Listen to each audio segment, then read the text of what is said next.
Na siasani, viongozi wa chama cha Wiper wametangaza wazi kwamba Kalonzo Musyoka atakuwa akiwania kiti cha urais mwaka 2022 akimenyana na naibu rais William Ruto kama mpinzani wake mkuu.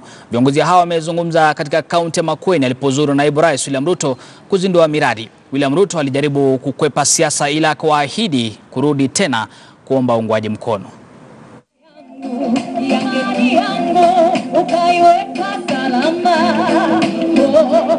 Maendeleo ya nchi yoyote, kwa maendeleo ya wodi yoyote, ni lazima kuwe na vijana wenye bongo kali. Ukienda popo, ongeza vikao kama hizi, ongeza, enda sana kwa hawa vijana.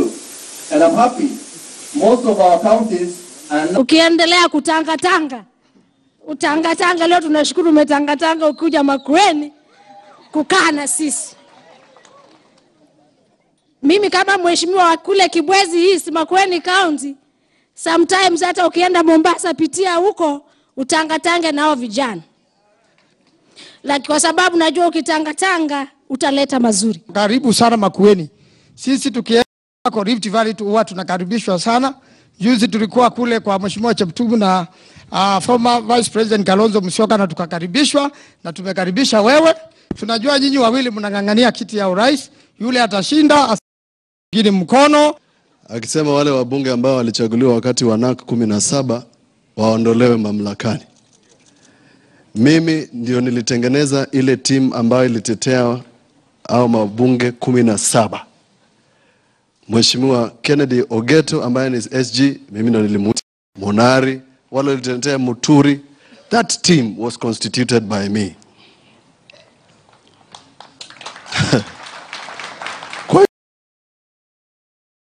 President.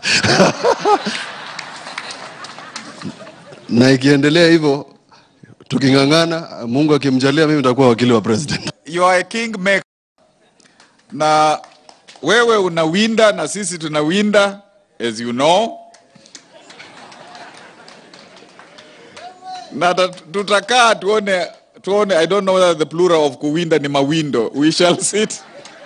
Alafu tuone hao mawindo yataendelea namna gani. Ile nafasi tuko nayo ni ya hawa vijana, tuwapange, kila mtu apate nafasi ya kazi, kila mtu aendeshe mambo yake. Hiyo ingine tutafanya siku hiyo.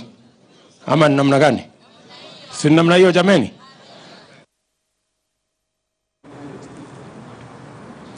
Na wafanyabiashara Kileleshwa wanakadiria hasara baada ya serikali ya kaunti ya Nairobi kutekeleza ubomozi. Shughuli hiyo iliyotekelezwa na idara mbalimbali za serikali ya kaunti iliathiri hoteli ya Java pale Kileleshwa.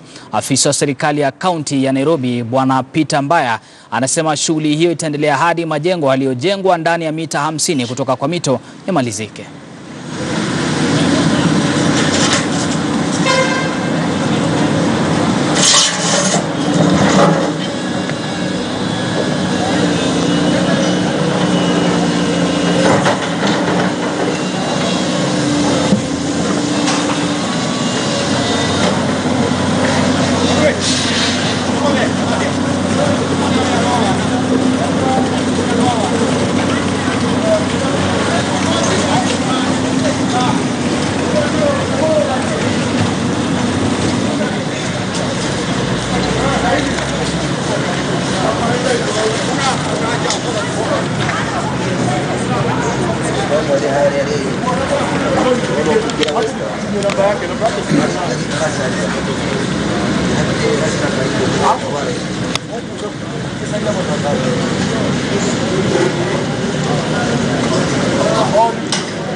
Na mtazamaji, magari mawili kwa kila kampuni ya magari ya umma ama ukipenda SACCO yatakubaliwa kuingia katikati mwa jiji la Nairobi kuanzia hapo kesho. Kwa mujibu wa serikali ya kaunti, magari mengine yatahitajika kuegeshwa nje ya jiji kama hatua kupunguza msongamano hapa jijini.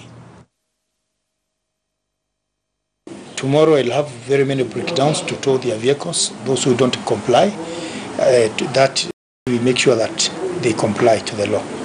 What we are doing to decongest Nairobi, we just gave an order that we allow 2 vehicles from a SACCO, from a route at a time. And we implemented this some 2 months ago. It has been working very well, except for some few who never complied with what order we gave. E.g. the vehicles which are plying along Runangala Street, that is Route 45, Umuina, and some others. Those are the notorious people who don't want to comply with our orders. The punishment is just taking them to court, they are fined, and then they pay their fines. Yes. How much is the fine? The fine, it will differ on the charges which will be preferred. You see, there's obstruction, there is that failing to comply with that order. So the fines differ. It's between 5,000 and up to maybe to 100,000. Na jamaa watatu washukiwa wa wizi wamekamatwa na maafisa usalama huko Thika. Jamaa hawa wanadaiwa kuhangaisha wenyeji wa Kisii huko Thika na kaunti ya Kiambu kwa jumla. Mkuu usalama eneo hilo Bwana Willy Simba amethibitisha kupata bunduki moja na risasi kutoka kwa washukiwa hao.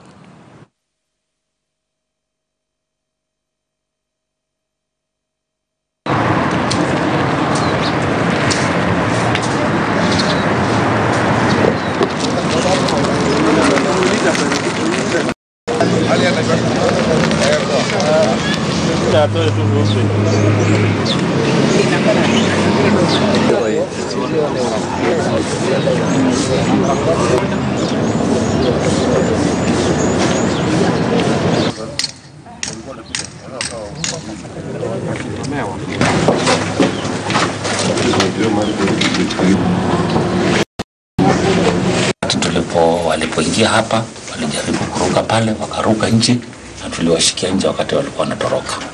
Walipandia kwa ngazi. Sasa ukiangalia wameweka ngazi hapa ndio wao wanapanda nayo. Wametupia lead ya kushika yule mwingine, hao wanakuanga watatu na wanakuanga na pikipiki. Pia baada ya msako yetu tuligundua walikuwa wamebeba pikipiki zingine 2 na ndio ziko hapa. Kwa hivyo hapa tuko na pikipiki 3 pamoja na hii bunduki. Na madereva wa matatu katika eneo la Basil, kaunti ya Kajiado wameandamana na kufunga barabara ya Namanga kulalamikia kukamatwa kwa mmoja wao na maafisa wa taifa jirani la Tanzania. Wanasema tangu wakamatwe hajapatikana tena na sasa wanataka serikali kuingilia kati ili kuepuka maandamano zaidi.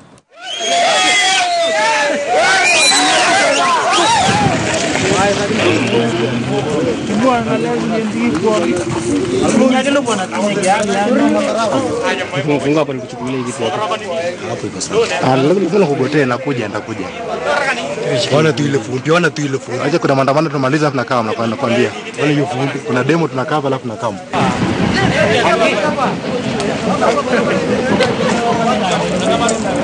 There is a quarry here that has been each and every time, and people are going to complain there, and there's nothing that is going on. So many people have gone to chief's office to ask for help. Nobody who is listening to these people.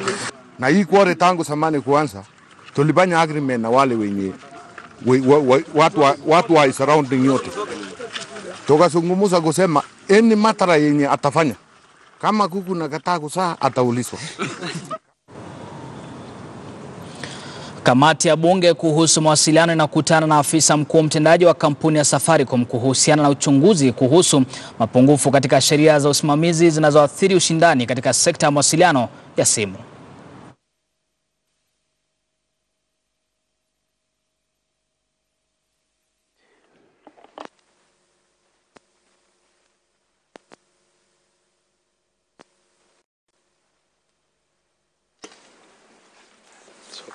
Go with the confidentiality ones. You can go.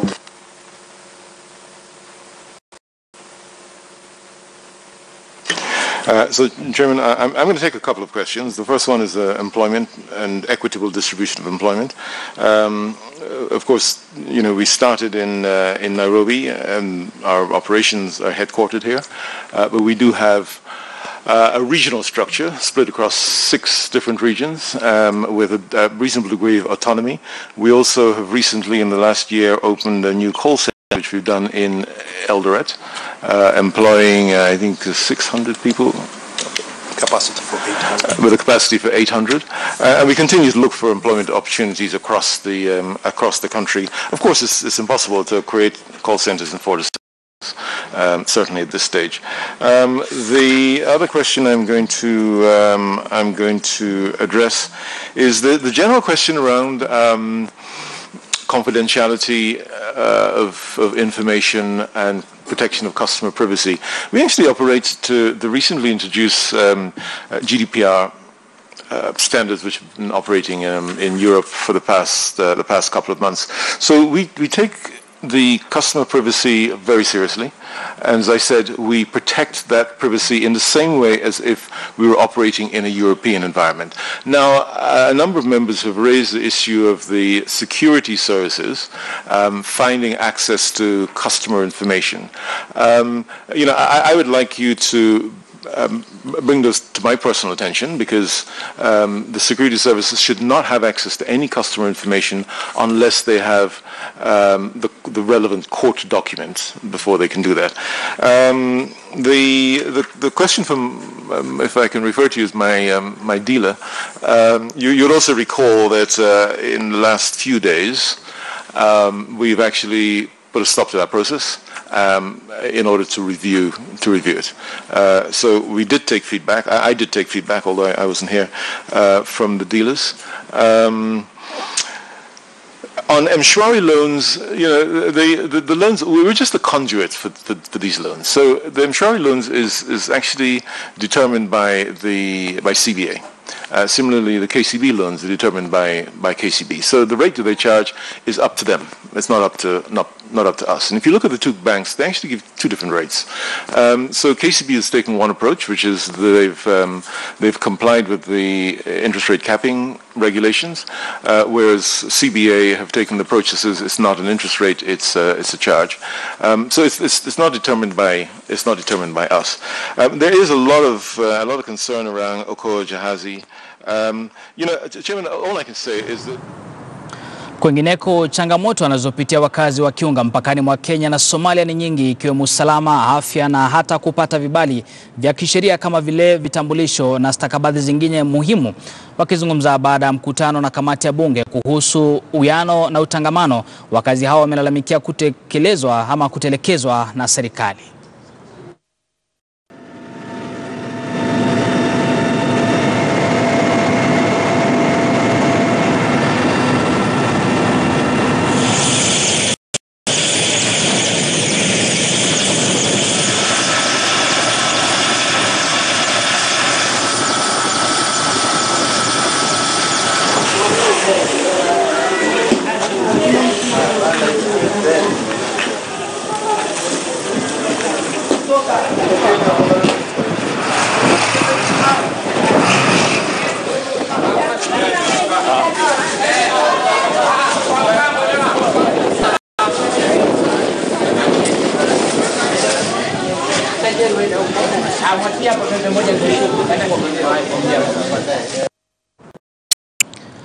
Mtazamaji, ujenzi wa vyoo katika shule upili ya Mkondoni huko Malindi, kaunti ya Kilifi imelemaa baada ya bodi ya kamati ya usimamizi kukataa kutia sahihi kandarasi ya shule.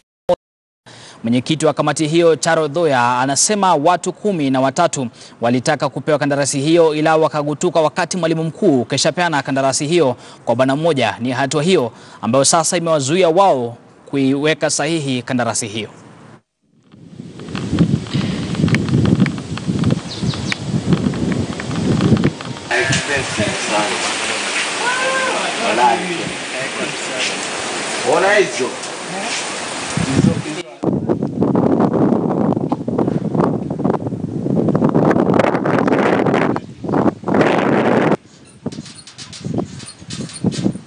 Pesa zimetolewa na serikali, ndio ikabidi madam akaitwa na akaambiwa tufungue akaunti tukafungua na tukamaliza kufungua akaunti.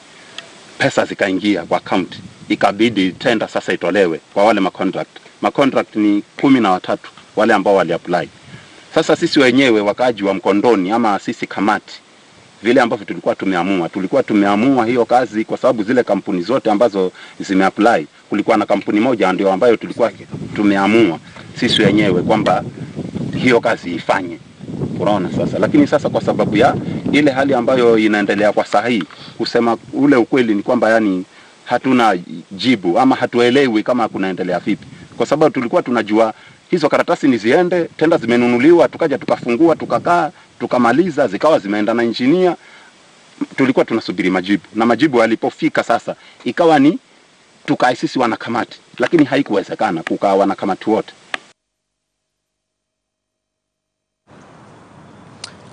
Na warsha shirika la kimataifa la wafanyikazi ILO limeanza hivi leo katika chuo cha wafanyikazi cha Tom Mboya katika kaunti ya Kisumu. Warsha hiyo iliwashirikisha wajumbe kutoka nchi mbalimbali imefunguliwa rasmi na katibu mkuu wa muungano wa vyama vya wafanyikazi nchini KOTU Bwana Francis Atoli. I want to thank the leader of opposition in this country for handshake. They agreed to work with the current president for purposes of spearheading our economic growth and the release of 4 items on the President Uhuru's agenda that he wants to leave as a legacy before he leaves. And I expect every minister in this country to support that.